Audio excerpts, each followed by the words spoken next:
అమ్మవారు సంతోషించడానికి ఆవిడికి ప్రత్యేకమైన కారణాలు ఉండవు. ఆవిడికి లేనిది ఒకటి ఉంటే, కొత్తగా ఓ కోరిక తీరితే ఆవిడ ముఖం ప్రసన్నమైందండి, ముఖం విచ్చుకుందండి అనాలి.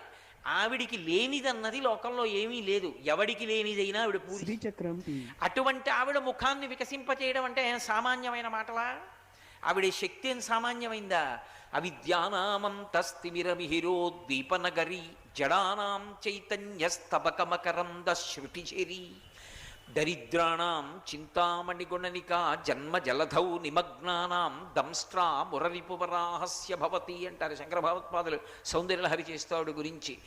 జడానాం చైతన్య స్తబక మకరంద శృతిఝరీ.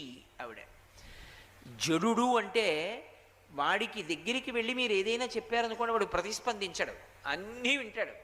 కానీ వాడు మళ్ళీ ఆ పని చెయ్యడు. ఎలా ఉంటాడో అలాగే ఉంటాడు.